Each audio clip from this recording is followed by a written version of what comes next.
Bonjour tout le monde.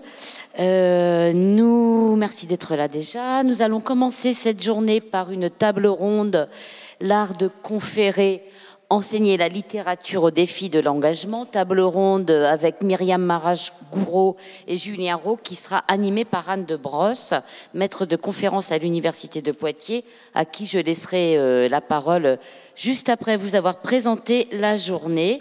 Donc cette table ronde, vous allez échanger à peu près pendant 1 heure et après la parole sera donnée au public pendant un quart d'heure max. Pourquoi? Puisque après, vous pourrez enchaîner au TAP Cinéma avec le film qui est une commande de l'université, ce qui est assez rare et intéressant pour le souligner. Et Je danse, un film de Yves Gaonac, jeune réalisateur poitevin, qui sur les 30 ans, sur 30 ans de traversée de l'atelier de recherche chorégraphique de l'université de Poitiers et de leur engagement. Ensuite, à 14h, nous aurons une table ronde Robert Badinter, Sentinelle engagée, table ronde qui sera animée par Frédéric Chauveau. À 16h, l'engagement en durée d'une féministe intégrale avec Christine Barr, suivie d'une dédicace de Christine Barr. Ensuite, la journée est assez chargée. À 18h, penser, écrire, filmer la révolution, intellectuels et artistes en mouvement. Table ronde avec Judith Davis qui présentera son film le soir même au TAP Cinéma et demain son spectacle Encore plus partout tout le temps. Et Leslie Kaplan, suivi d'une dédicace avec Leslie Kaplan. Et donc, pour clôturer cette journée, le film de Judith Davis, Bonjour l'asile, qui est une avant-première puisque le film ne sort qu'en février pour de vrai. Voilà, je crois que je vous ai tout dit pour la journée. Bonne table ronde. Anne, je te laisse la parole. Merci beaucoup Corinne pour cette présentation.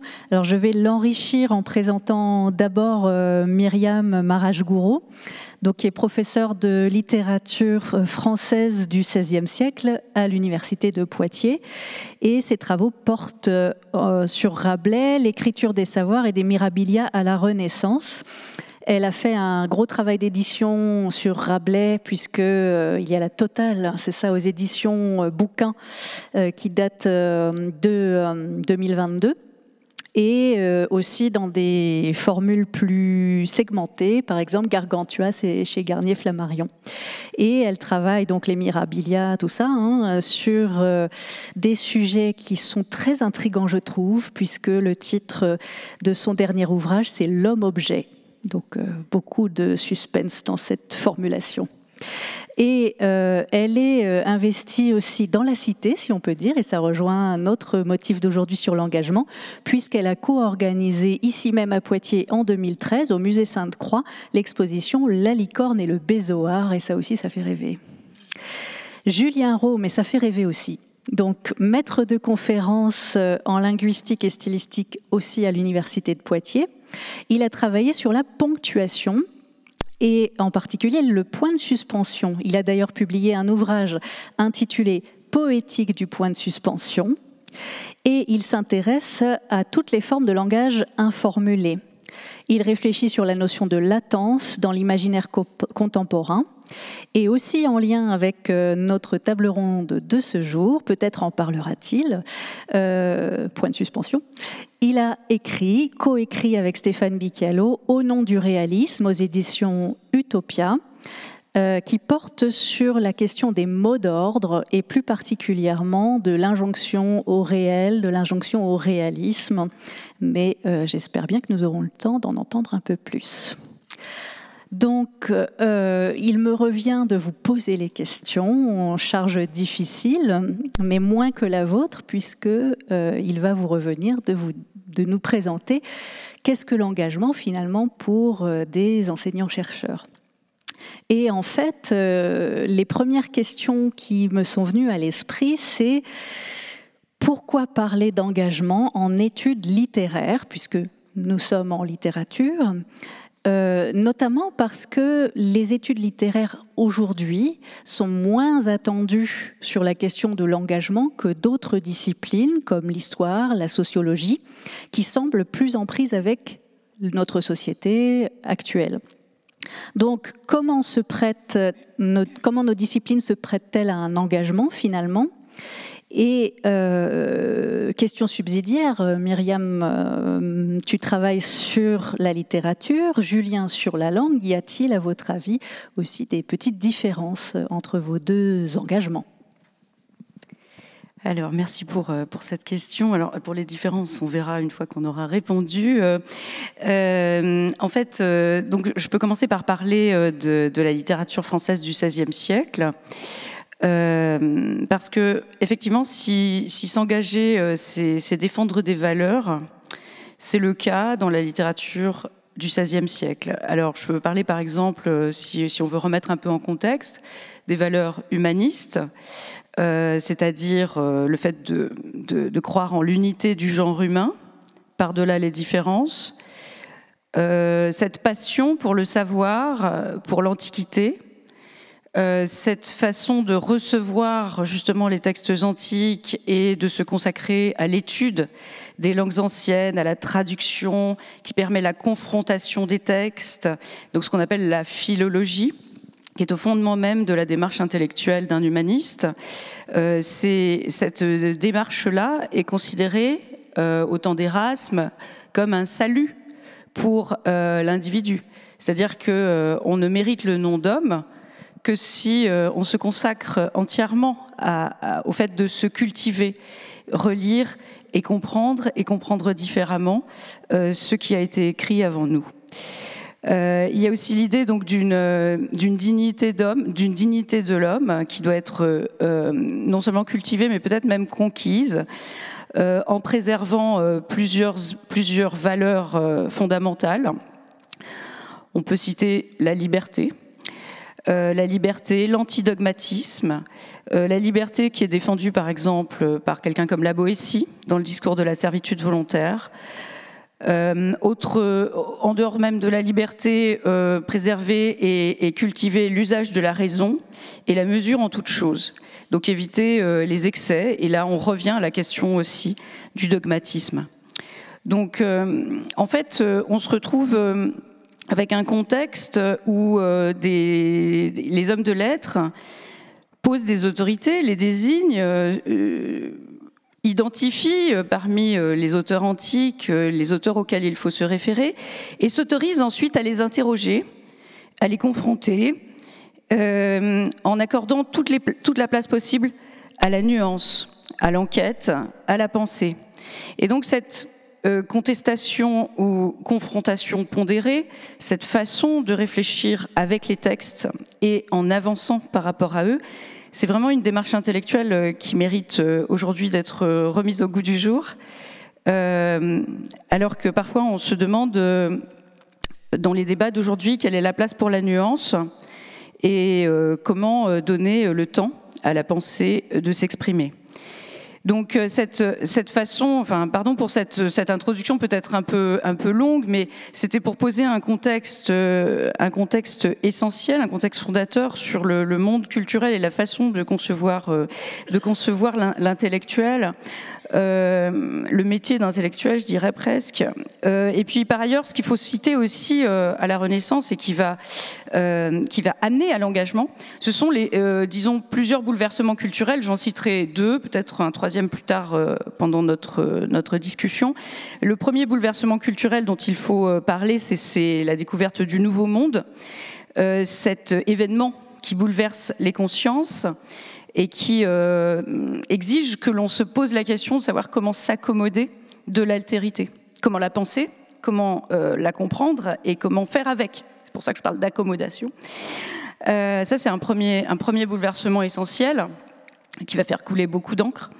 Et puis le deuxième dont il faut parler rapidement aussi, c'est la question de la religion et de la réforme. Donc avec en 1517 Luther qui annonce avec ses différentes thèses que l'Église catholique mérite d'être réformée. Et ensuite tout ce qui s'ensuit, l'affaire des placards en France 1534, juste pour vous donner 2 ou 3 repères, et les guerres de religion qui commencent en 1560 et qui durent jusqu'à la fin du siècle. Avec comme point, avec un avant et un après, enfin comme point de terrible douleur, la Saint-Barthélemy en 1572. Donc La question de la liberté de culte, la question de la liberté de pensée, les querelles religieuses, voilà des questions aussi aujourd'hui qui résonnent encore pour nous. La question de l'intolérance, de la montée des fondamentalismes, des massacres de masse au nom de la religion, des débats qui donnent des guerres. Je rappelle souvent à mes étudiants, quand on travaille sur la Saint-Barthélemy, qu'en 2016, donc pas si longtemps, Anne Hidalgo pose une plaque commémorative après le Bataclan, une plaque en mémoire des victimes de la Saint-Barthélemy. Donc, 450 ans plus tard. Ce qui veut dire que en fait, cette Saint-Barthélemy, elle est réactivée dans le débat public, elle est réactivée par des événements et elle redevient brûlante dans l'actualité. Donc, est-ce que le XVIe siècle est poussiéreux? Peut-être pas. Est-ce que les enjeux sont encore au cœur battant de l'actualité? Oui, sans doute. Résonnent encore avec des questionnements en fait de notre époque. Alors, étant donné ce contexte général qui prédispose les hommes de la Renaissance à s'engager, puisque les questions sont si fortes, sont si profondes et bouleversantes qu'il faut penser et dire quelque chose, eh bien, je donnerai 2 ou 3 exemples, mais vraiment très brièvement, d'auteurs qu'on pourrait solliciter pour parler d'engagement. Alors, premièrement, Rabelais. Rabelais, on a l'habitude de le penser comme un bon vivant, quelqu'un qui mange, qui boit, bon, certes, mais rappelons simplement que Rabelais était d'abord un moine qui fait fi des interdits de l'Église et qui décide d'aller faire des études de médecine, qui devient médecin, donc qui est vraiment quelqu'un d'engagé dans la société, et qui manifeste énormément dans ses choix de vie dont je viens de parler, qui manifeste un courage face au pouvoir religieux, qui se fait excommunier, qui prend ce risque, qui est impliqué dans le mouvement de réflexion sur la question de la réforme et ce qu'on appelle à l'époque l'évangélisme, et qui ajoute dans ses livres, même si ce sont des livres de fiction, des éléments qui sont vraiment liés à l'actualité la plus présente et la plus âpre de son temps, juste après justement l'affaire des placards dont je parlais tout à l'heure. Il publie Pantagruel et il publie Gargantua, pardon, et dans Gargantua, vous avez un très très grand nombre d'allusions à ces affaires-là. Citons aussi Montaigne, alors qu'on se représente toujours dans sa tour d'ivoire, mais en fait pas du tout. Enfin, Montaigne, rappelons tout de même qu'il était au Parlement de Bordeaux, il était parlementaire, et puis ensuite il est devenu maire de Bordeaux, il a fait 2 mandats, ce qui était unique à l'époque. Donc voilà quelqu'un qui est pris dans la vie de sa ville, de sa cité, et qui manifeste dans les essais le goût du mouvement de la pensée. C'est quelqu'un qui est vraiment à l'opposé de l'idée de figer la pensée, bien au contraire. Et c'est d'ailleurs de lui qu'on a tiré le titre de cette table ronde d'aujourd'hui, l'art de conférer. On y reviendra peut-être. Et puis je terminerai avec Ronsard, qui est peut-être plus, lui aussi, je prends des grandes figures et qui sont généralement pas associées forcément à l'engagement ou pas clairement. Ronsard, en 1562, qui s'adresse à la reine Catherine de Médicis dans un poème qui s'appelle Discours sur les misères de ce temps, donc juste après les premiers conflits religieux, et qui annonce au départ qu'il doit prendre la parole. Et je vais simplement, pour finir, vous lire ces quelques vers, parce que c'est bien d'illustrer par des exemples concrets. Madame, et il s'adresse à la reine Catherine de Médicis, Madame, je serais ou du plomb ou du bois, si moi, que la nature a fait naître François, français, aux races à venir, je ne comptais la peine et l'extrême malheur dont notre France est pleine. Je veux de siècle en siècle au monde publier, d'une plume de fer sur un papier d'acier, que ses propres enfants l'ont prise et dévêtue, et jusque à la mort vilainement battue. Il évoque les conflits religieux. Donc cette nécessité comme ceci de prendre une plume de fer pour écrire sur un papier d'acier, c'est bien le signe que la plume c'est l'arme, et que il est indispensable de s'emparer de cette plume-là pour penser en homme d'action et pour agir en homme de pensée. Voilà. Merci beaucoup pour le XVIe Myriam. siècle. Et je pense aussi qu'on peut dire que Foucault a quand même mis la barre à l'âge classique. Enfin, Foucault fait une grande partie de ses réflexions justement à partir de siècles matriciels comme le XVIe et le XVIIe siècle. Donc ça prouve, voilà, ce que tu as dit me semble confirmer les magnifiques intuitions de Foucault.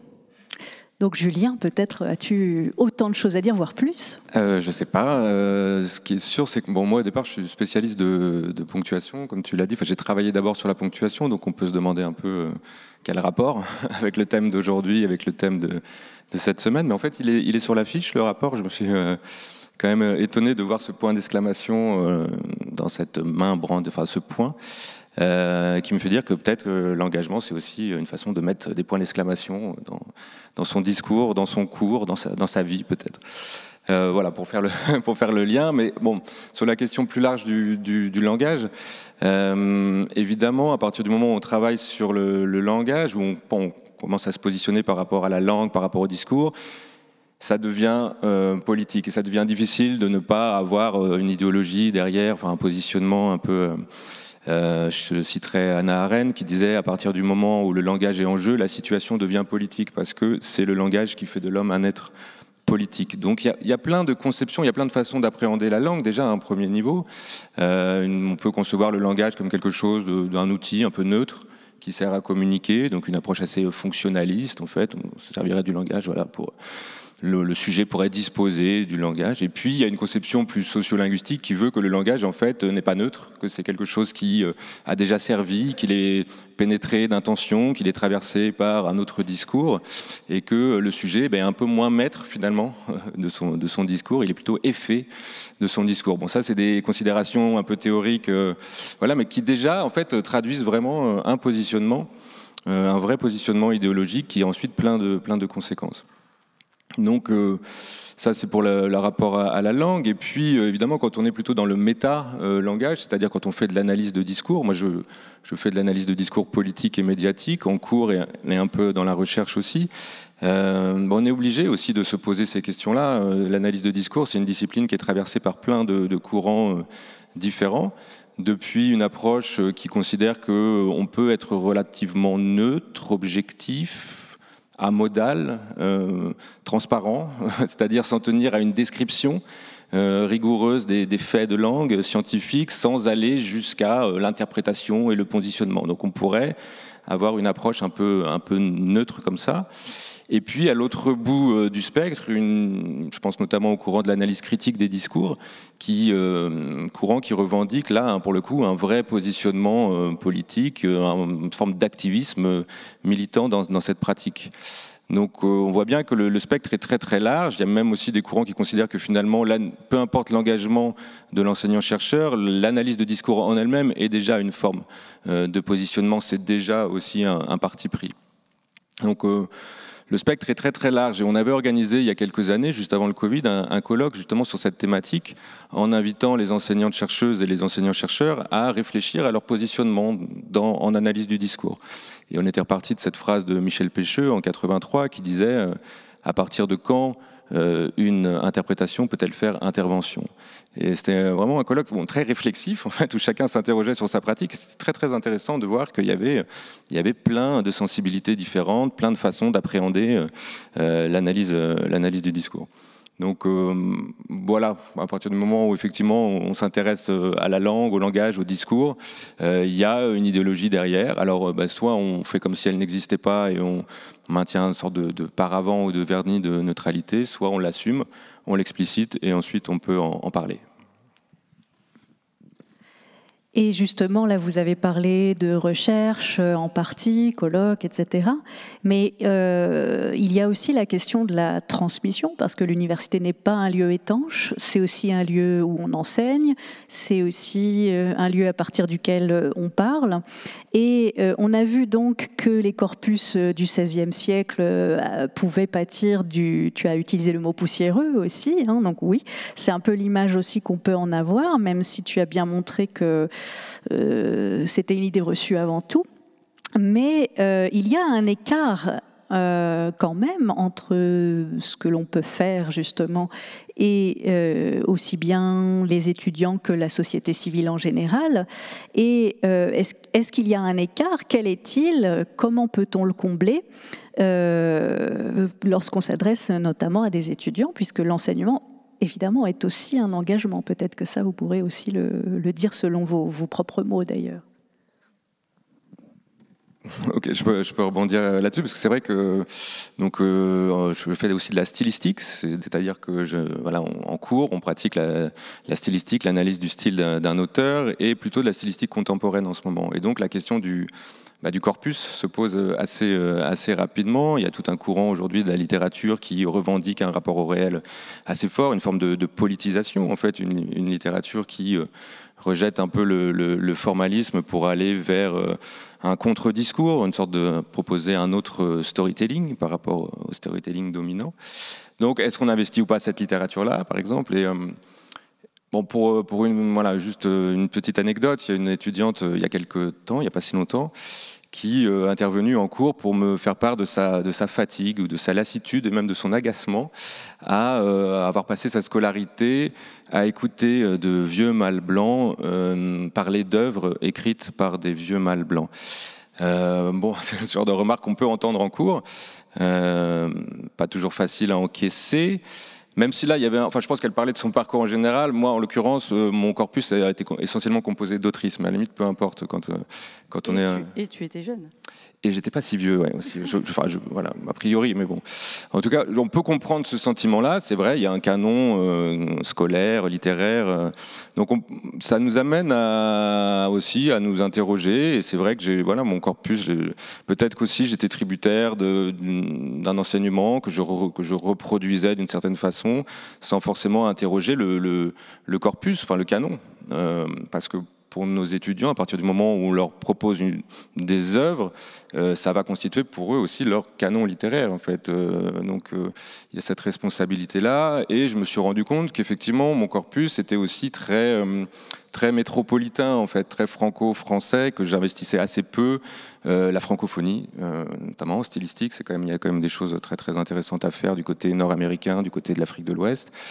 Alors peut-être par sentiment d'illégitimité, parce que j'avais pas toutes les compétences et que ça demande quand même beaucoup aussi de façon de contextualiser culturellement, linguistiquement, géographiquement, etc. Mais progressivement, donc j'ai fait ce petit travail-là et pour intégrer aussi plus de variations dans ce corpus-là. Donc c'est des choses qu'on peut, auxquelles forcément on pense quand on enseigne, et parfois les étudiants aussi nous bousculent un peu pour voilà.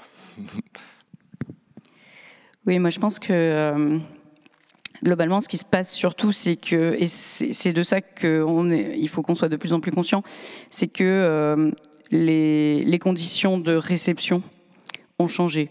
Et en fait, tout à l'heure, je vous parlais des conditions d'écriture d'un homme du XVIe siècle ou d'une femme du XVIe siècle, peu importe, mais en tout cas de quelqu'un qui écrit au XVIe siècle. Je vous parlais des conditions d'écriture, des valeurs à défendre, etc.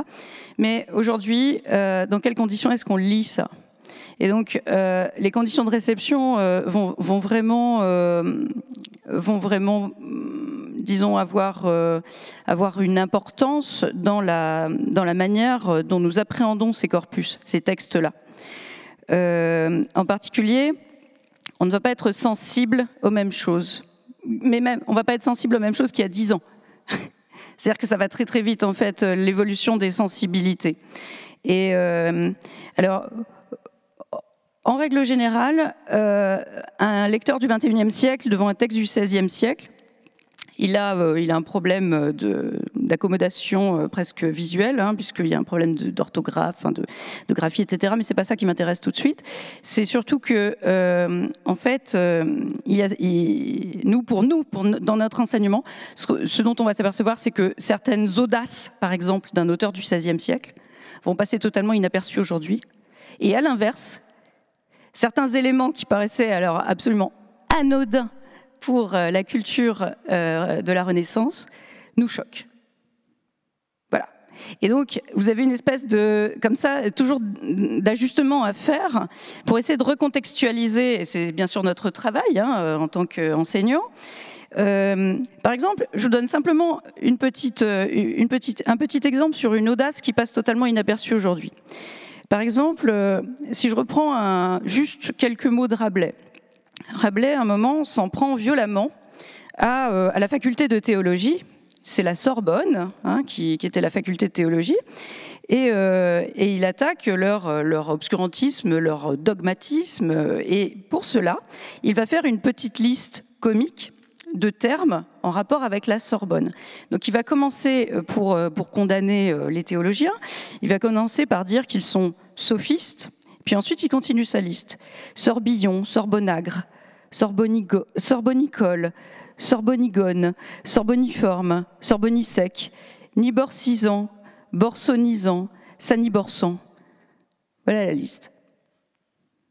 Alors aujourd'hui, on se dit « Ah, il joue sur les mots, c'est intéressant, etc. » Bon, ok, c'est vrai, mais c'est pas que ça.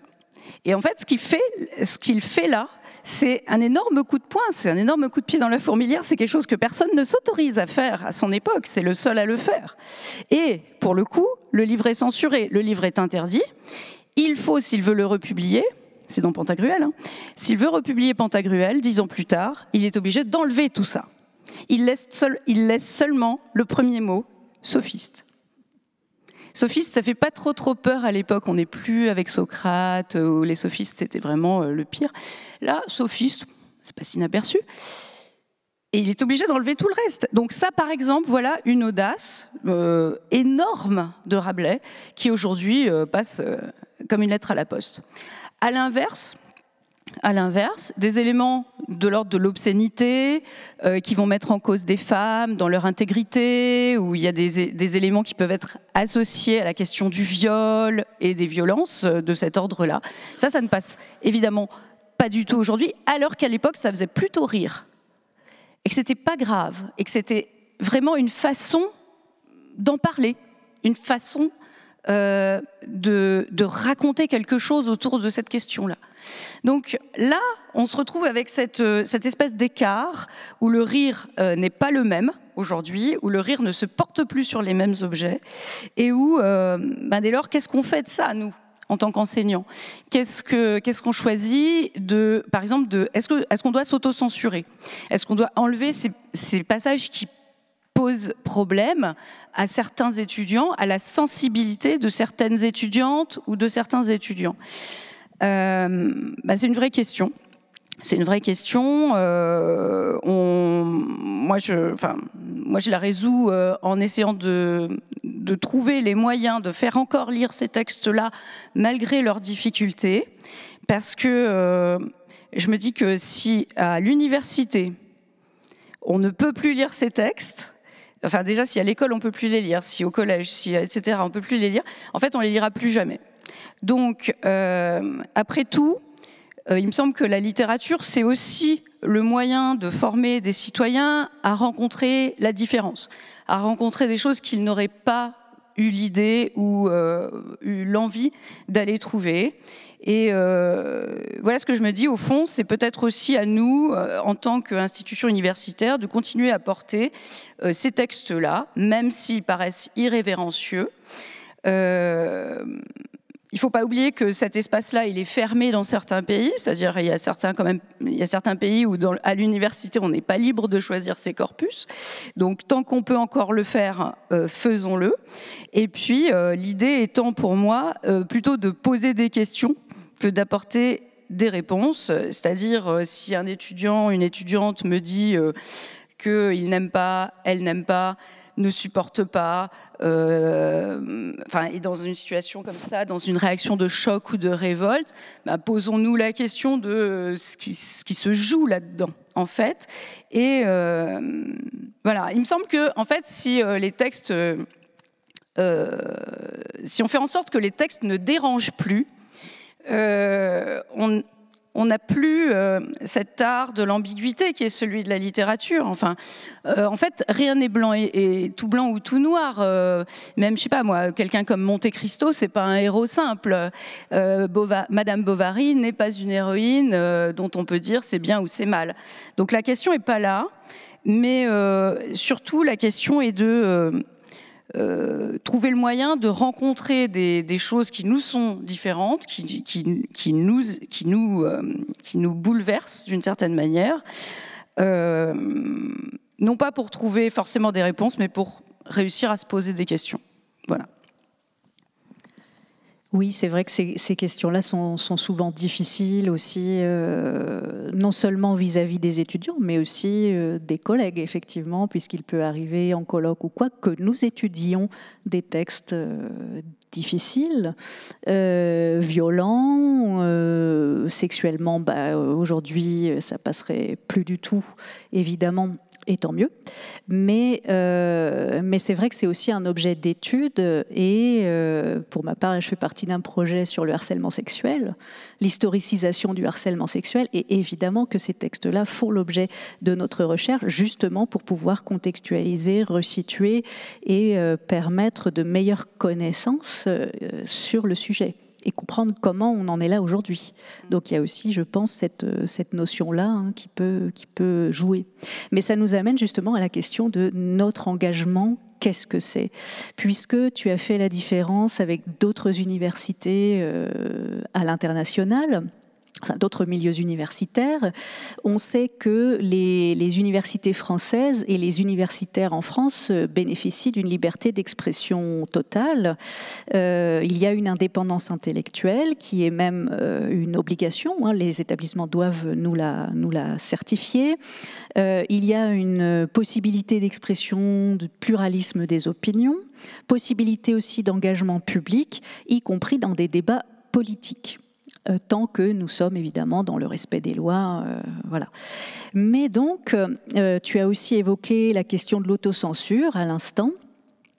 Donc nous pouvons nous engager politiquement, publiquement, mais comment tout cela s'articule-t-il entre finalement le symbole que nous représentons aussi, malgré tout, nous sommes des personnages publics, fonctionnaires. Donc comment vous qualifieriez cet engagement sur ce plan-là pour nous ? Et peut-être Myriam, tu voulais commencer ? Peut-être rappeler est-ce que tu veux qu'on définisse déjà le mot engagement parce que, enfin, moi je rappellerai brièvement que le mot engagement, si je le replace dans l'histoire de la langue, le mot engagement n'a pas ce sens-là du tout au XVIe siècle et n'existe pas en fait de cette façon-là. Engagement au XVIe siècle, ça veut dire prendre quelqu'un à gage, c'est-à-dire l'engager, comme on dit, l'embaucher, hein, le payer pour une mission quelconque. Donc payer quelqu'un pour une tâche, c'est ça, engager quelqu'un au XVIe siècle. Nous, on n'est pas réellement en train de parler de ça. On est en train de... Alors, comment est-ce que ça va s'appeler au XVIe siècle, cet engagement dont nous parlons ? Tout simplement, ça va s'appeler penser. Parce que en réalité, finalement, c'est être un intellectuel et penser. Ça va se matérialiser au XVIe siècle par quelque chose de très particulier. C'est s'engager, c'est publier. S'engager au sens de maintenant. L'engagement d'un auteur, c'est de publier. Au Moyen-Âge, l'intellectuel, il est plutôt celui qui enseigne, qui pense et qui enseigne sa pensée. Au XVIe siècle, avec l'apparition de l'imprimerie, qui est le troisième grand bouleversement, en plus de ceux que je vous ai donnés tout à l'heure, l'apparition de l'imprimerie fait que le penseur devient avant tout auteur. Et ce qui suppose engagement. Parce que dès lors que ce que vous pensez, vous l'imprimez, c'est diffusé. Ça circule, c'est diffusé à l'identique. C'est-à-dire que c'est pas le contraire du manuscrit, hein. Enfin c'est la différence avec le manuscrit, pardon. C'est diffusé à l'identique, c'est diffusé très largement. Et dès lors, vous prenez un risque. Parce que qui dit diffusion dit nécessité d'avoir une autorisation de diffuser. Donc il commence à y avoir, dès que l'imprimerie commence à apparaître, en fait, vous avez des systèmes de blocage. C'est-à-dire que, paradoxalement, le paradoxe de l'imprimerie, c'est ça, c'est que d'un côté, en fait, ça permet une diffusion incroyable par rapport à ce qu'il y avait avant. D'un autre côté, cette diffusion fait peur. et donc occasionne des systèmes de freinage. Système de freinage, c'est il faut une autorisation. Si vous ne l'avez pas, vous n'avez pas le droit de publier. Quand vous avez publié, même avec une autorisation, vous pouvez être interdit, mis à l'index par les autorités religieuses. Donc ça, c'est un deuxième blocage. Et ça peut aller plus loin, parce que si vous enfreignez cette mise à l'index, etc., vous pouvez risquer la mort. Bon. Donc c'est un vrai risque. C'est pas simplement être excommunié, ce qui est déjà pas mal à l'époque, mais c'est vraiment, vous pouvez finir sur un bûcher, un éditeur peut finir sur un bûcher pour avoir imprimé des livres interdits. C'est le cas d'Étienne Delay, par exemple, et de beaucoup d'autres. Donc la question est quand même vraiment vitale. Et donc le fait d'écrire, d'imprimer, de publier, c'est un geste. C'est un geste qu'on peut appeler un engagement, c'est une action. Et donc, on voit bien que penser n'est pas vraiment dissocié de agir dans un contexte comme celui-là. La production d'idées, si on veut, est prise dans la tourmente publique et ne peut pas, disons, s'abstraire de cela. Donc, il faut penser cette idée de la publication dans la question de l'urgence, de la fonction de l'auteur qui prend la parole. Et c'est ça l'engagement, donc si je veux le définir, c'est ça l'engagement au XVIe siècle. Alors, l'engagement aujourd'hui, c'est peut-être pas tout à fait... Enfin, je te laisse en parler si tu... Ok. Moi, j'aime bien partir d'un sentiment, un sentiment linguistique et d'une gêne avec ce mot que j'arrive pas forcément à expliquer au départ. Et il y a quand même toujours une forme de suspicion, je trouve, avec cette notion d'engagement. On va dire de quelqu'un qu'il est très engagé ou qu'il est trop engagé. Il y a toujours des petits adverbes qui interviennent. On dira rarement de quelqu'un qu'il est engagé tout court. Et donc, il y a voilà, une sorte de suspicion qui m'interpelle un peu, alors qu'il y a des facettes sémantiques du mot qui sont quand même malgré tout intéressantes. Moi, j'aime bien aussi le sens du XVIIe. S'engager, c'était s'engager dans un passage étroit. Et donc, par extension métaphorique, dans une situation difficile, ce qui montre bien qu'il y a quand même cette démarche d'aller vers la difficulté. On ne s'engage pas dans le néolibéralisme, par exemple, ça n'aurait pas de sens. Donc, il y a cette première facette-là. Et la deuxième facette que j'aime bien aussi, c'est que l'engagement, dans un sport collectif, par exemple, on lance quelque chose, c'est le début de quelque chose. Il y a cette idée aussi d'initier qu'on peut transposer. Peut-être qu'un enseignant-chercheur engagé peut être aussi engageant au sens où il va impulser des choses, stimuler, produire, voilà, mettre des petites graines d'esprit critique qui vont pouvoir germer ensuite et s'épanouir. Donc il y a ces deux facettes-là sémantiques que je trouve quand même malgré tout assez chouettes, mais le sens politique du mot, il arrive que très tardivement. Il arrive après la Deuxième Guerre, avec la figure des grands intellectuels engagés, etc. L'engagement sartrien, 1945. Donc il y a aussi cet imaginaire un peu intimidant, un peu très habité historiquement autour de ces grandes figures-là qui donnent un côté un peu grandiloquent, un peu présomptueux peut-être. Et écoutez, le mot a encore gardé cette trace-là sans doute. Et puis il y a cette idée que l'engagement aussi c'est quelque chose qui serait un peu accessoire ou à côté ou en surplomb et qu'on pourrait au fond, je sais pas, laisser son engagement avant d'entrer dans son bureau quand on va travailler ou laisser son engagement à la porte de la salle de classe. Alors est-ce que c'est possible ? Je ne sais pas. Est-ce que c'est souhaitable ? Je ne sais pas non plus. Mais voilà, on peut se poser des questions autour de ce mot-là et de ses implicites, c'est-à-dire le fait que c'est un peu accessoire, c'est un peu au-dessus, c'est un peu autour. Et il y a une réflexion terminologique dans le champ de la littérature en ce moment qui est assez intéressante, c'est qu'on a beaucoup parlé de littérature engagée. Puis il a été question davantage de littérature impliquée. Là, je fais référence aux travaux de Bruno Blankmann qui préférait parler de littérature impliquée. Et on voit bien comment, avec ce terme-là, on essaye de contrer un peu les implicites du mot engagement. Si on est impliqué, c'est qu'on est dedans en fait. On n'a pas le choix. On est partie prenante. C'est pas un engagement parallèle au-dessus.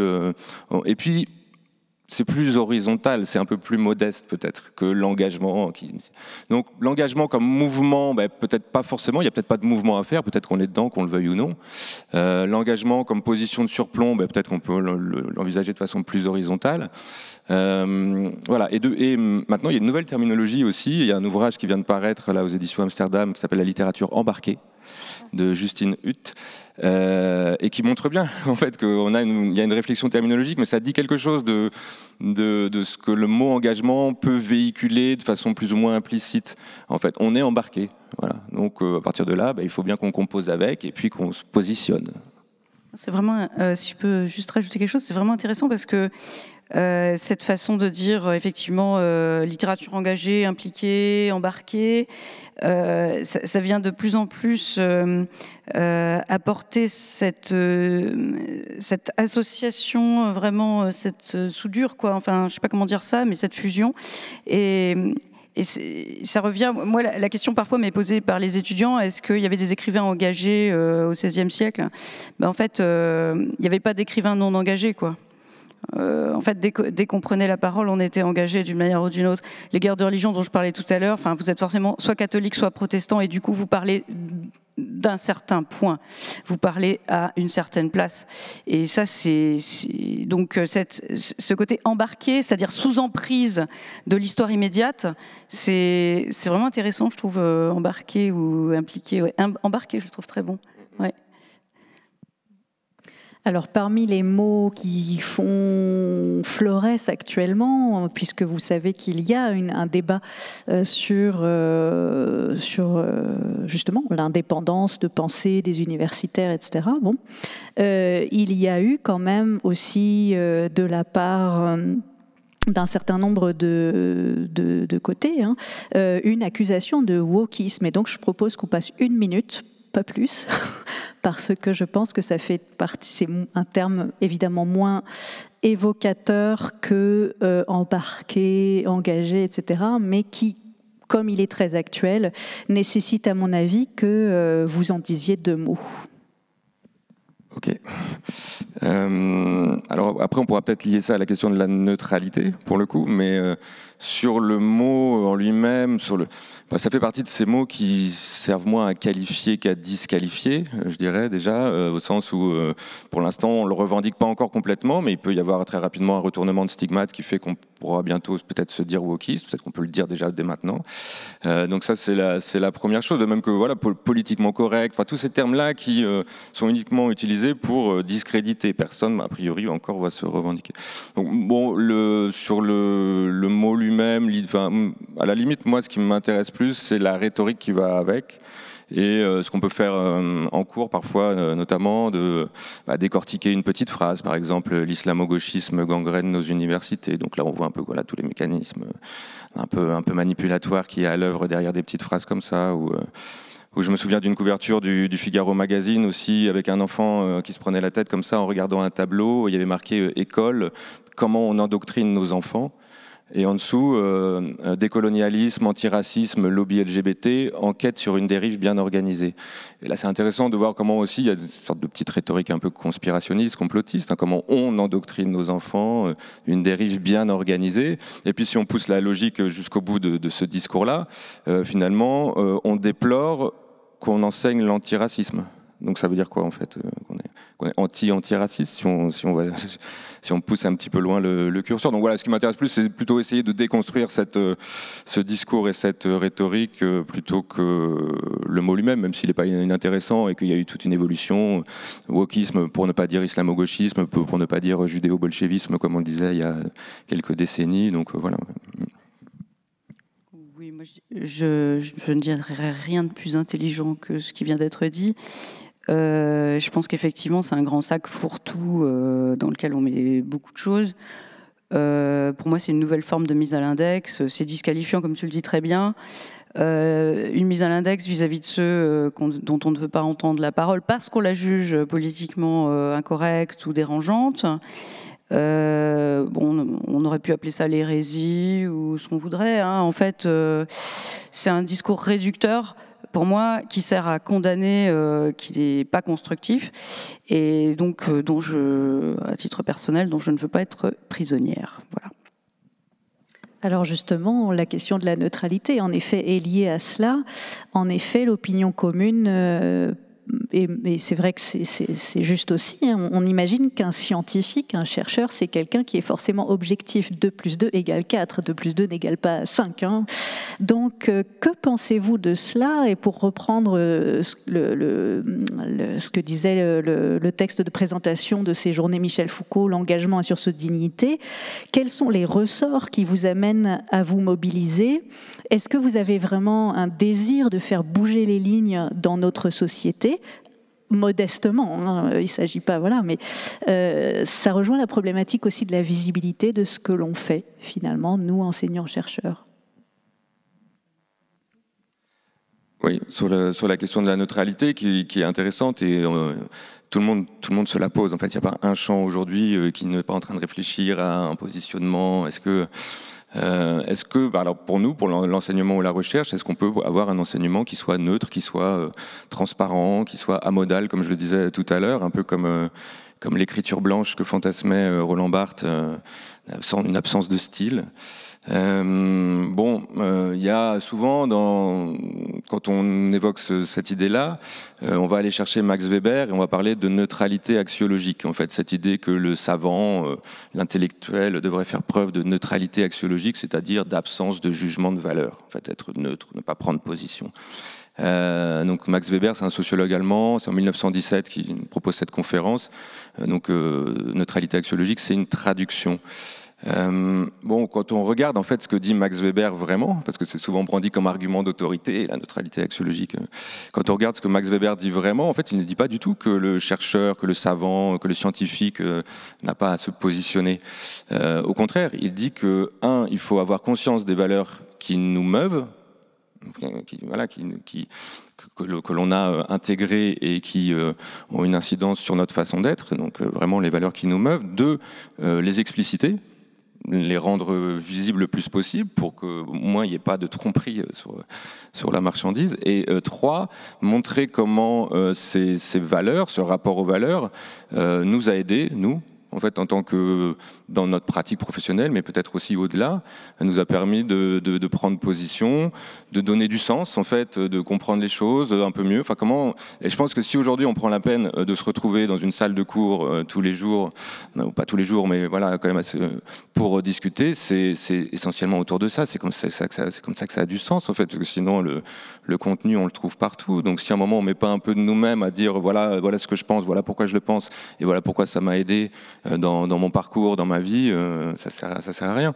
Donc voilà. Alors évidemment, peut-être qu'il y a un écueil, il y a une sorte de garde-fou, ça serait le dogmatisme. Essayer de ne pas virer dans une conception dogmatique et d'asséner des vérités. Mais à la limite, le dogmatisme serait peut-être un écueil moins dangereux que, je trouve, la prétention à la neutralité, qui est beaucoup plus finalement fallacieuse. Voire manipulatoire, parce qu'on le veuille ou non, il y aura toujours un positionnement, enfin il y aura toujours un point de vue, donc autant l'expliciter si on veut pouvoir argumenter derrière et contre-argumenter éventuellement, parce que la manipulation, c'est ça, on va déposer une idée par effraction dans l'esprit de quelqu'un sans qu'il en ait conscience et sans lui donner la possibilité de contre-argumenter, de débattre. Donc autant justement mettre tout au clair.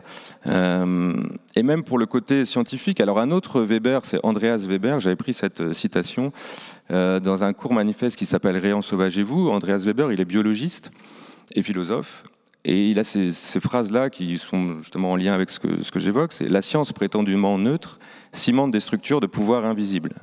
Et il ajoute, ce qui a les apparences de la neutralité peut se résumer à une prise de pouvoir violente. Donc c'est exactement pour ce même en science, en fait. Il n'y a pas de neutralité en science, la technologie n'est pas neutre aussi. Enfin voilà, à partir du moment où on admet ça, il vaut mieux, je trouve, pouvoir expliciter les choses pour offrir la possibilité, encore une fois, de débattre, parce que ça serait ça le pire écueil possible, qu'il n'y ait pas de débat. Et il me semble que cette prétention à la neutralité fait partie des choses qui oblitèrent un peu la possibilité même du débat. Moi, je suis entièrement d'accord avec ce que tu viens de dire. Je pense que ce qui importe, plutôt que de brandir la neutralité, c'est surtout de garder une ligne éthique, scientifique, dans ce qu'on présente, aussi bien dans ce qu'on présente en cours que dans ce qu'on présente en recherche. C'est-à-dire qu'on n'est pas là nécessairement pour donner notre avis, mais donc, on est là pour travailler, en fait, et le travail, la rigueur que l'on va s'imposer dans ce travail-là permettra de présenter des choses, alors peut-être pas de façon neutre, comme tu le dis, il n'y a pas de neutralité, mais en tout cas, de présenter les choses pour qu'après elles soient à disposition des gens qui les reçoivent et qui puissent penser à partir de là, penser à travers ces choses-là. Donc, la question qui est parfois posée de est-ce que on est légitime pour prendre la parole quand on s'attache à des sujets qui sont peut-être pas qui sont parfois des sujets en lien avec, par exemple, des Amérindiens. Je ne suis pas amérindienne. Alors, est-ce que j'ai le droit de prendre la parole sur les Amérindiens? Est-ce que j'ai le droit de prendre la parole sur les Africains alors que je ne suis pas africaine? Moi, la question que je me pose, c'est est-ce que je serais plus neutre, si on parle de neutralité, est-ce que je serais plus neutre si j'étais africaine en train de prendre la parole sur l'Afrique? Pas forcément. En fait, la question de cette place de laquelle on parle, c'est aussi une question qui touche à l'assignation. C'est-à-dire, en fait, je considère, moi, que si je travaille correctement en rigueur et en ayant fait les recherches nécessaires, etc., je suis aussi fondée à parler des Amérindiens, pour reprendre cet exemple-là, même si je ne suis pas amérindienne, parce que je trouverais dommage que, parce que je suis une femme et parce que je suis blanche, je sois obligée de travailler sur des femmes qui sont blanches. Et pourquoi pas juste sur des femmes qui sont blanches de notre époque, pendant qu'on y est. Donc, à partir du moment où je travaille sur des gens comme Montaigne, qui sont ni femmes, ni de mon époque, est-ce que j'ai le droit d'en parler ? Voilà, la neutralité, c'est cette question de d'où on parle, est-ce qu'on est légitime, est-ce qu'on peut prendre la parole. En fait, c'est un travail, c'est pas une prise de position ce qu'on fait nous. Donc, on n'est pas supposé effectivement donner notre avis. On n'impose pas des choses à penser. On donne à penser. Ouais, et si je peux rebondir, je parlais du fait de se retrouver dans une salle et que ça avait du sens pour discuter un peu des choses, des valeurs et du positionnement qu'on peut avoir par rapport à ça. Il y a aussi quelque chose auquel je crois beaucoup à faire en cours avec des étudiants, c'est procéder à une forme, leur donner les outils pour qu'ils soient capables de procéder à une forme de dépistage idéologique. Quand on fait de l'analyse de discours médiatique, notamment, d'essayer de voir comment des médias prétendument neutres ont en fait un positionnement, et très souvent, plus on se prétend neutre, plus on a un positionnement très très idéologique en fait. On sait que notamment les médias d'extrême droite ont des stratégies pour avancer masquées, il y a c'est rhétorique mais pas que. Et donc essayer de faire ce petit exercice pour savoir un peu où on met les pieds, parce qu'on peut tous se faire aussi avoir quand même. Parfois c'est pas toujours clair. Je trouve ça vraiment là aussi très très important, et c'est aussi comme ça que je me dis qu'on sert un peu à quelque chose. Alors il nous reste très peu de temps, donc une dernière question d'ouverture, je dirais. Pensez-vous que le regard de la chercheuse en littérature française du XVIe siècle, d'un côté, le regard du chercheur en langue française d'un autre côté, est-ce que ces regards peuvent nous amener à redéfinir ce que c'est que l'engagement ? Je prends un exemple pour que ce soit un peu plus clair. Au XVIe siècle, le genre du débat est à la mode. Qu'en pensez d'un point de vue de l'engagement ? Qu'en pensez-vous au regard de ce qui se passe aujourd'hui, les modalités du débat, puisque voilà, Julien, tu disais le débat, c'est ça qui est important, le débat dans l'espace public. Pourquoi avez-vous choisi le terme de conférer? On aurait pu avoir polémiquer, s'engager ou quoi que ce soit. Donc cet ensemble, et donc vous avez 2 minutes. Pour moi, oui, alors le débat est à la mode. Alors je dirais pas à la mode parce que bon, ça donnerait l'idée que c'est une espèce de tendance un peu frivole. Et puis surtout, en fait, c'est pas à la mode parce qu'il s'agit pas de trouver goût à la polémique pour la polémique. Le débat, c'est d'abord, au XVIe siècle, c'est d'abord un exercice scolaire. C'est-à-dire faire s'affronter des arguments pour ou contre.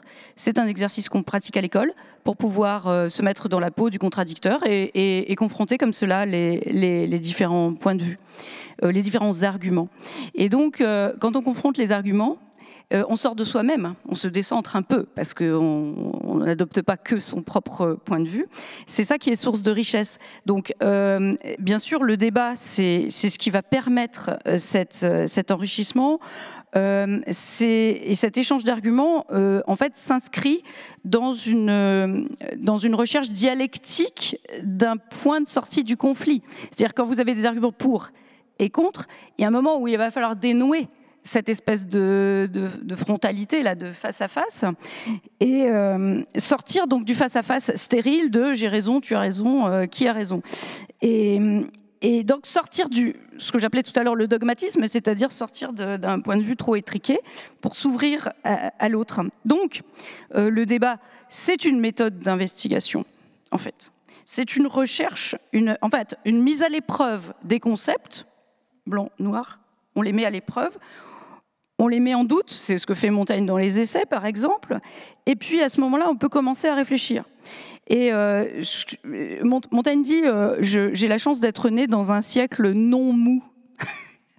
Il veut parler par là de la raideur, de la difficulté qu'il y a à vivre dans ce siècle extrêmement tendu, extrêmement conflictuel. Et ben justement, dans ce siècle non mou, il dit la priorité, c'est de ne pas figer la pensée. Parce que plus on la fige, et plus on va se taper dessus, on va s'entretuer pour un oui, pour un non, parce que le voisin n'est pas d'accord avec ce que je dis. Donc, si on met à part les textes d'invective qui sont vraiment très, qui s'inscrivent dans un contexte de combat frontal et non pas réellement de débat, je pense que le débat, c'est vraiment un outil de réflexion, un outil pour pouvoir vivre ensemble, un outil qui permet d'ouvrir un peu les points de vue et de revenir sur tout ce qui pourrait être sclérosant. Voilà, ce qui pourrait être sclérosant. C'est une sorte de lucidité pratique qui se manifeste dans on appelle ça une dispute. L'art de conférer, c'est ça, c'est cette espèce de disputatio en latin d'échange intellectuel. Conférer pour Montaigne, c'est dire, en fait, ce que dit Montaigne pour finir là-dessus, c'est que il déteste parler avec quelqu'un avec qui il serait d'accord. Ça n'a aucun intérêt pour lui. Voilà. L'intérêt, c'est de pouvoir entendre la pensée de quelqu'un d'autre et de pouvoir frotter la sienne à des choses auxquelles il n'aurait jamais pensé et pouvoir ainsi, évidemment, avancer dans son propre cheminement intellectuel. Voilà. Je ne sais pas si tu veux... Non, juste peut-être rajouter que tu évoquais tout à l'heure aussi le ressenti, les sentiments, les émotions qu'on peut avoir par rapport à un texte et le fait que on peut très difficilement débattre avec des sentiments. Et l'idée, si on fait aussi des études de lettres, c'est d'aller plus loin, d'essayer de pouvoir argumenter, de parler un peu de la langue et de ce qui s'abrite derrière, etc. Donc de dépasser le côté émotion, sentiment, etc. De la même façon, on ne débat pas avec le réel. On ne débat pas avec quelqu'un qui va revendiquer le réalisme, qui va revendiquer le pragmatisme ou le bon sens, comme ça peut être le cas en politique. Voilà, c'est un peu aussi les deux. Merci à vous deux. Donc, je propose que nous conférions maintenant avec les personnes qui auraient envie de conférer avec nous. Donc, si vous avez des questions, c'est le moment.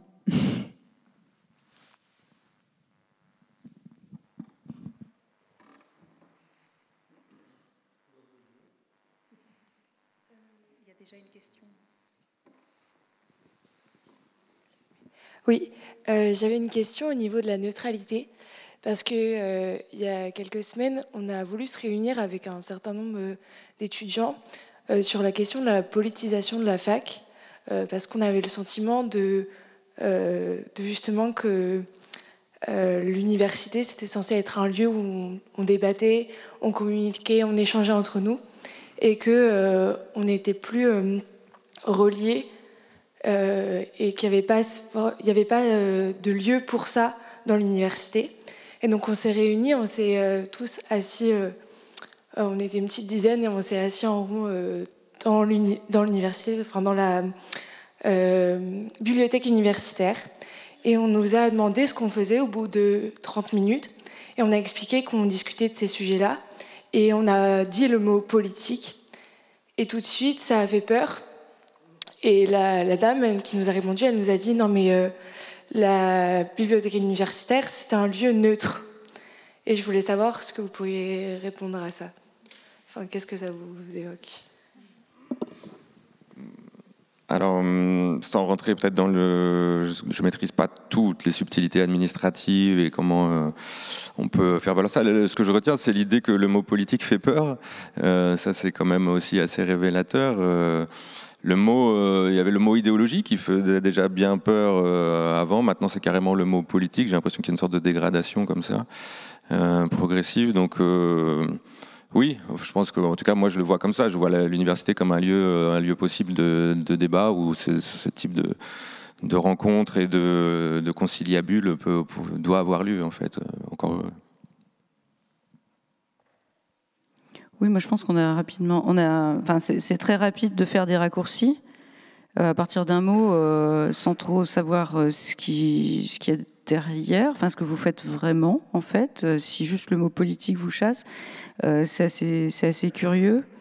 Oui, c'est le signe que ça fait peur effectivement. Je veux dire. Par exemple, pour reprendre un exemple, celui de la Boétie qui écrit un texte contre la tyrannie, on en fait directement, sans l'avoir en lisant vite, dès son époque, il est embrigadé, il est récupéré par... on considère que comme il parle contre la tyrannie, il parle contre le roi, et on en fait une sorte d'emblème anti-monarchique, ce qu'il faut. Il n'y avait pas plus obéissant que la Boétie, il n'y avait pas plus respectueux des lois. C'est quelqu'un qui est parlementaire et qui est tout sauf un séditieux, un révolutionnaire. Donc c'est rapide, dès qu'on commence à prendre des mots-clés, à se dire, tiens, tyrannie, peuple, politique, servitude, secouer le joug, etc., tout ce qu'on voudra, paf, hop, on est classé. Donc, je pense qu'il faut, il faut agir avec finesse.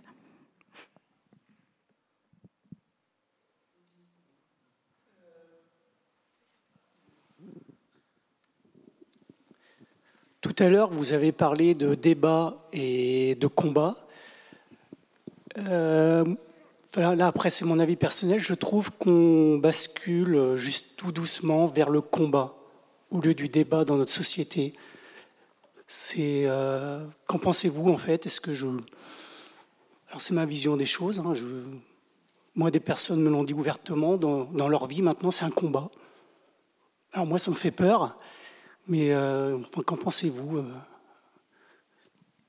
Je ne sais pas, le débat, ça se situe au niveau des idées, le combat aussi, mais aussi au niveau de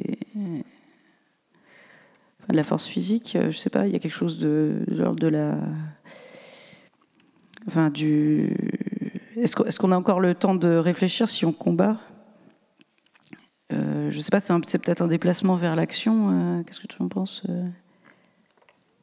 Oui, est-ce que je sais pas trop quoi en dire, si ce n'est que à partir du moment peut-être où on considère que il y a urgence, le débat paraît peut-être un peu accessoire, en tout cas moins essentiel que le combat. Ça dépend ce qu'on met derrière ce mot-là, ça dépend ce qui se passe, mais je pense que encore si on réfléchit sur les mots, mais par exemple une certaine forme de radicalité, je sais pas, voilà, où peut être essentielle et importante aujourd'hui. Et justement, on voit bien tout ce qui a été fait pour connoter négativement ce terme même de radicalité ou de radicalisation, qui est un mot très habité et qui est souvent brandi pour discréditer.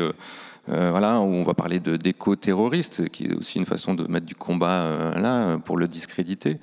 Donc, je ne sais pas si ça me fait peur, moi, cette idée que on pourrait passer sans forcément que l'un exclue l'autre non plus. Mais en tout cas, quand on voilà, on regarde un peu autour de nous, et notamment avec les générations d'étudiants qu'on voit sur les bancs de la fac, oui, il y a cette démarche-là pour quand même un certain nombre d'entre eux qui va être beaucoup plus activiste, peut-être qu'il y a un certain temps. Alors peut-être que ça correspond aussi davantage à l'urgence de la situation. Il ne faudrait pas que ça occulte le débat quand même, non? Enfin, je sais pas, ça... Oui, le débat, il a lieu, il a toujours eu lieu, mais bon. Bah, si ça raidit en fait les positions, c'est ça qui est dangereux. Ouais, mais là, c'est peut-être deux choses différentes. Si j'ajoute mon grain de sel, il y a aussi la question de la violence, en fait. Peut-être, je pense que c'est ça dans l'histoire du combat. C'est-à-dire que ce serait le moment où l'engagement dans des causes peut-être entraîne non pas un raidissement, ou peut-être un raidissement aussi, mais aussi une violence. Je pense, voilà. Donc je ne sais pas si vous... Je pense que c'est ça aussi qui fait que la bibliothèque chasse les étudiants, parce que la politique, c'est la violence. Enfin, voilà, il y a une polarisation, je pense actuellement, qui veut que l'engagement égale la violence, ce qui n'est en fait pas le cas, puisque les débats, par essence, ne sont pas violents. Et puis c'est quand même paradoxal de demander à des jeunes en cursus de sciences politiques de ne pas parler de politique. Donc c'est vrai qu'on peut se poser des questions sur cette peur, en fait, qui règne aujourd'hui. Après, sur quoi est-elle basée aussi? C'est une question qu'on peut se poser. C'est-à-dire, Julien, tu parlais de la rhétorique, justement. Tu disais, voilà, l'endoctrinement des jeunes, etc. Il y a aussi des phénomènes extérieurs qui font qu'on promeut peut-être une image de débat égale violence, engagement égale violence. Je ne sais pas si ça marche. Ça fonctionne? Ouais. Bonjour, merci pour vos interventions.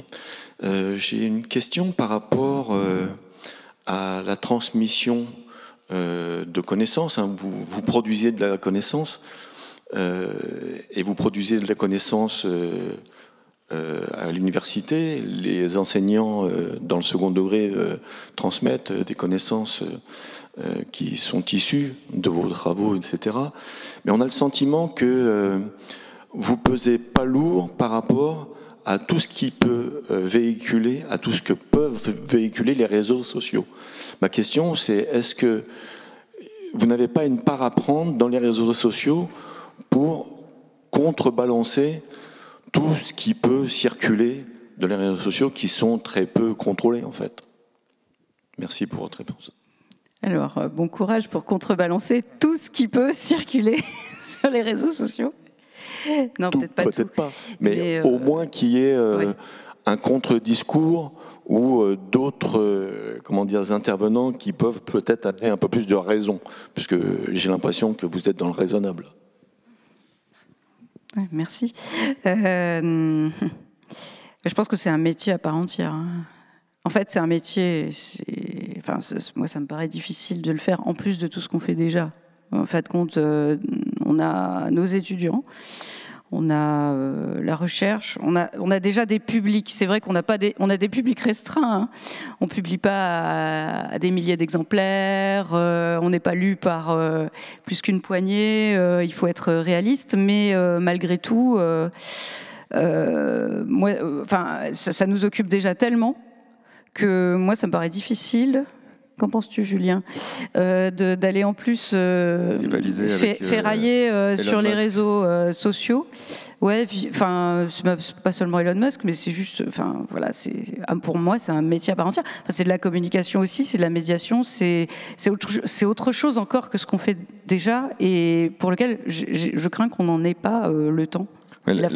La question aussi, c'était celle de notre visibilité et de notre audience. Et en fait, celle-là, c'est clair qu'on se la pose quand même très très souvent. Moi, j'arrive à résoudre ça, enfin à trouver du sens et à me motiver, à y croire encore, en me disant que déjà il y a ce qui se passe en cours. Alors ça concerne pas un public non plus, mais déjà en fait, et notamment par rapport aux réseaux sociaux, de faire de l'analyse de discours sur ce qui est produit sur les réseaux sociaux et de toute la rhétorique complotiste et de tout ce qu'il peut y avoir. Ça, je pense que ça a du sens. Et puis de temps en temps, de faire la démarche d'un peu plus, effectivement, vulgariser, comme on dit, en tout cas d'essayer de trouver des moyens de diffuser plus largement. Tu parlais du petit livre Au nom du réalisme. Bon, c'était pas non plus un best-seller, etc. Mais c'était dans une maison d'édition généraliste, militante qui s'appelle Utopia. Ça a donné lieu à pas mal de conférences un peu partout. Bon, on diffuse comme ça. Après, moi, j'avoue que je suis pas du tout actif sur les réseaux sociaux. Et peut-être que peut-être que ça devrait faire partie de notre cahier des charges, de produire un contre-discours un peu plus audible, un peu plus. Mais bon, vaste programme quand même. Non, mais c'est vrai qu'avec ce qu'on fait aujourd'hui, par exemple, c'est une façon d'ouvrir nos discours à d'autres publics qu'à nos publics habituels. Moi, je considère comme une forme réelle de mon engagement le fait de traduire en français moderne des ouvrages qui sont écrits dans une langue que plus personne ne peut lire aujourd'hui, à moins d'être, d'avoir vraiment travaillé beaucoup. Donc, par exemple, toutes les éditions qu'on appelle grand public, ou je préfère dire tout public, chez Garnier Flammarion, Folio, etc. Ça me paraît un vrai engagement, c'est-à-dire rendre accessibles ces textes-là, ça ouvre au public. Et puis, oui, voilà, des conférences comme aujourd'hui, des événements comme la Fête de la Science ou des choses comme ça. En fait, nous, on agit, disons, sur le terrain et sur d'autres terrains que stricto sensu, l'université, les salles de cours et les salles de colloques. Mais c'est vrai que, bon, en fait, j'ai presque envie de dire à l'impossible, nul n'est tenu. Et on a aussi nos limites. Et là, on peut les placer là, effectivement. Je pense qu'il y a en fait une diversité des engagements dans la cité. Tu disais colloques, publications. Il y a aussi les sociétés savantes qui ont quand même leur audience et pour le coup leur présence sur les réseaux sociaux. Il y a aussi, moi je sais que ça m'arrive de retoucher à des pages Wikipédia et là aussi c'est quand même la première chose qu'on va voir en fait souvent quand on fait un exposé, quand on fait une recherche, n'importe quoi. Enfin, donc c'est vrai que, mais c'est chacun selon ses moyens. Effectivement, ça n'entre pas dans nos attributions. Et là, pour le coup, c'est vraiment de l'engagement. Parce que je le mets pas sur mon CV, quoi, que je vais tripoter Wikipédia. Franchement, ça n'a pas de sens pour une carrière, en fait. C'est vraiment une façon de rétablir certaines choses, en effet. Après les réseaux sociaux, effectivement, la question est difficile aussi dans la mesure où... il y a le départ à faire entre le personnage public que nous sommes et si jamais nous utilisons notre compte personnel ou un compte institutionnel ou voilà. Et là aussi, ça demande peut-être des attitudes différentes. Et il se trouve, moi, je pense qu'il y a un problème aussi du fait que nous ne sommes pas toujours renseignés sur. Tu parlais de l'administratif. On n'est pas toujours renseignés sur les possibilités que nous avons aussi en termes administratifs. Oui, ou les interdits aussi. Enfin, disons les limites, quoi. Pour rebondir juste d'un mot sur ce que tu disais au sujet de Wikipédia, je ne le mets pas sur mon CV. Moi, pour être clair là-dessus, toutes les éditions tout public, type livre de poche que j'ai pu faire, on m'a souvent déconseillé au cours de ma carrière de le mettre sur mon CV. C'est dire à quel point l'université n'encourage pas ce type d'ouverture et d'accessibilité et le fait que parce qu'en fait on considère que c'est pas de la recherche. N'empêche que pour traduire tout Gargantua, pour traduire ça en français moderne, si vous connaissez pas à fond la langue de Rabelais, personne ne peut le faire, enfin, à moins d'avoir vraiment fait de la recherche. Donc, c'est complètement dévalorisé aussi dans nos plans de carrière. C'est ça qui est terrible. Donc, voilà, c'est simplement un petit nota bene. Regarde la maîtresse des horloges. On va prendre une dernière question. Merci. Bonjour, je voulais déjà vous remercier pour votre conférence et je voulais rebondir sur la question de la légitimité à prendre la parole parce que, madame, vous parliez du fait de pas forcément se sentir légitime lorsqu'on prend la parole pour d'autres personnes qui ne partagent pas forcément notre identité. Donc vous aviez pris l'exemple des Amérindiens, des Africains, mais aussi des personnes qui vivaient à une autre époque. Et personnellement, je trouve qu'il est important de faire une distinction parce que vous disiez que parce que vous êtes une femme blanche, vous n'auriez pas la capacité, on va dire, à parler de soit Montaigne ou des Africains, Amérindiens. Mais je pense qu'il est important de faire la distinction entre ces deux exemples. Parce que, au contraire de Montaigne, voilà, les Africains ou les Amérindiens ou plein d'autres minorités, en fait, n'ont jamais eu en fait la possibilité de prendre la parole. Et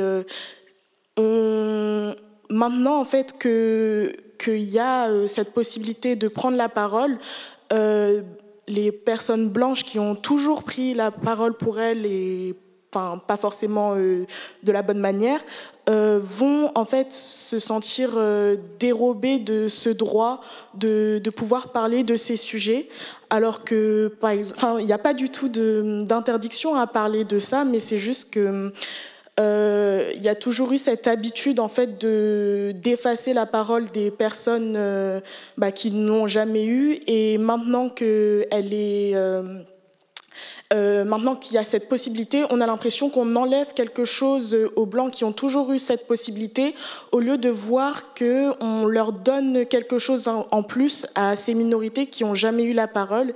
Et voilà, je trouvais juste important de faire la distinction. Voilà. Oui, je vous remercie beaucoup. Bon, c'était un peu provocateur de ma part, volontairement, et je vous remercie infiniment d'avoir pu faire cette intervention. Ce que je voulais dire par là, c'est que simplement, effectivement, c'est vraiment extraordinaire qu'on puisse ne plus être les seuls à parler. Et moi, ce que je conçois ma prise de parole vraiment en association avec celle de tous ceux qui veulent l'apprendre. Voilà. L'idée plutôt, c'était de me dire, est-ce que pour autant je dois m'interdire ? C'est ça la question en fait que je voulais poser. Et ma réponse, parce que moi j'ai un exemple très précis en tête, j'ai l'exemple d'un collègue chercheur qui est une grande autorité dans son domaine, qui a vraiment travaillé sur les récits de voyage pendant toute sa vie, etc., et qui est encore en activité, et qui avait réuni un extraordinaire dossier sur en fait les Amérindiens qui avaient été ramenés de force par les colons espagnols ou français ou etc. D'Amérique et d'Amérique du Sud. Et puis et il avait l'intention d'écrire un livre là-dessus. Et c'est vraiment un chercheur de premier plan, enfin vraiment quelqu'un de hyper sérieux et enfin dont on peut pas douter de l'intégrité, etc. Et un beau jour, il me dit, en fait, je pense que cette histoire doit être écrite par quelqu'un d'autre que moi. Et je respecte entièrement, mais j'ai pas pu m'empêcher de trouver ça dommage. Parce que, en fait, il était en mesure de l'écrire cette histoire-là, sans, à mon sens, parce que c'est quelqu'un de sérieux, parce que c'est quelqu'un qui n'allait pas renier pour autant ou nier les minorités ou que sais-je, mais qu'il se l'interdise, j'ai trouvé ça fort quand même. Et ça m'a interrogée, voilà. Ça m'a interrogée. Et il a sans doute raison, et je respecte son choix. Il a sans doute, c'est un choix en conscience qui vient du fait qu'il a sans doute échangé avec d'autres, etc. Mais ça m'a paru fort, presque excessif. Moi, je me serais dit, au fond, pourquoi pas s'associer avec d'autres chercheurs, peut-être amérindiens ou je ne sais pas. Mais le fait de vraiment se fermer la porte, alors qu'il avait déjà tant travaillé, ça m'a paru... Voilà, c'est ça que j'avais en tête, mais je suis entièrement d'accord avec vous et merci de cette intervention. Merci à tout le monde, merci à vous.